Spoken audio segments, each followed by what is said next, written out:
Hello everyone, it's Carrie. Welcome back to my channel. Today I'm going to be picking up where I left off with my last tutorial. In my last video I made a card and basically used a piece of watercolor cardstock to resurrect my boo-boo. So I thought I would just go ahead and use that piece today for today's card. So I'm going to, because there's no point of wasting it, and I thought it would be a great way to just use up all the stuff that I was using in yesterday's card. So I'm inking up and picking up the Picked Raspberry Distress ink like I did before, and I'm just going to go ahead and finish inking up this whole entire panel. And I really do like this distress ink color. I think it's really pretty, and it's perfect for this time of year, especially because of Valentine's Day coming up. So I thought I would make a sort of a Valentine's Day card, but more for friendship. So I am going to go ahead and cover this whole entire panel. And then once I am done with that, I'm going to take my distress sprayer, but instead of just spraying the droplets like I did before, I'm kind of covering up a little bit of that. It won't really matter because texture is texture. So, but I decided to take out one of my stencils here, and I'm going to be using the diagonal striped stencil from Simon Says Stamp.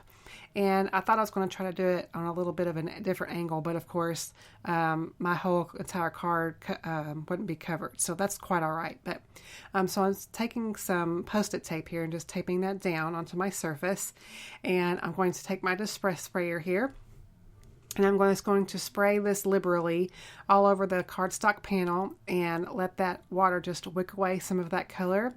Now initially I wanted this to be really prominent, but in the end you can tell that there is a texture on there, and it's not as prominent as I initially wanted it, but it's quite all right. You do see the diagonal stripe in the end. And so what I'm going to do here is just kind of speed up the drying process. Is I'm going to take my heat tool here, and you'll see as I'm heating this up and drying this that you will see some of that diagonal stripe. And it's, like I said, it just gives it some extra texture onto that cardstock panel, and it really does let the distress ink color, the properties of this ink really take shape. So I decided to go ahead and die cut this down. So I'm using a scalloped frame here. This is from Lawn Fawn, and I love these Lawn Fawn dies. I'm obsessed with my frame dies of all shapes and sizes and different patterns and stuff. So, because if you've been watching my videos for a while now, you pretty much know that. So, but I'm going to go ahead and take a piece of pattern paper here, and this is from a very old, well, I say very old, it's a few years old, 6x6 pad from Crate Paper. And like I said before in a couple of videos back, I wanted to really try to incorporate some more of my pattern papers into my cards this year. So I'm going to take this stamp set from Simon Says Stamp, and I'm going to start out by doing my sentiment.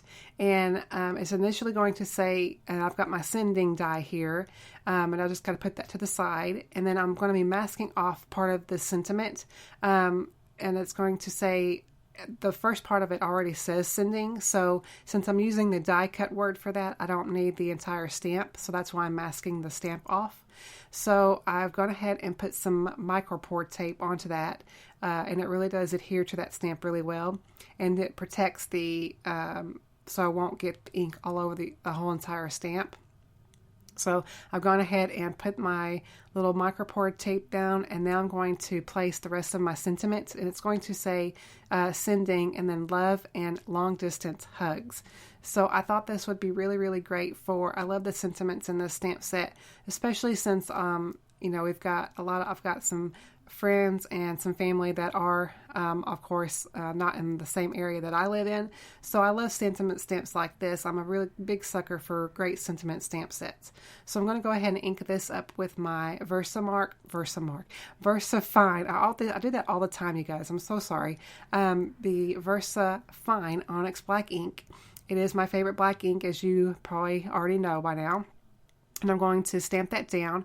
And now it says, you can see where it says love and long distance hugs. And I've got a piece of, I think this is a vintage cream cardstock from Paper Tray Ink. And I went ahead and die cut a piece of that using the sending die. And then I went ahead and did also a piece of black cardstock too, because I really wanted to bring out a little bit more of the black in my sentiment, kind of tie it all together. So I'm going to be using my let's see, this is the multi-matte medium, and since I'm using this intricate die cut, if you get glue, you know, where you don't want it, it'll dry matte onto your cards. Well, that's where I really like it. So I'm kind of offsetting this so it'll kind of create a shadow, and it's really, really kind of difficult to work with these tiny little pieces like this, but it makes it worth it in the end. So I've gone ahead and fixed that and got it placed where I wanted it. And now I'm going to go ahead and just take my tape runner here and just put some adhesive on that and place that onto my main card panel. Card base is the same vintage cream cardstock, because the pattern paper is not a true white. It is kind of like an off-white, so that's why I chose the vintage cream color. So I went ahead and placed that down, and now I'm going to put some foam adhesive onto my panel here. I was just kind of making sure I got it lined up there.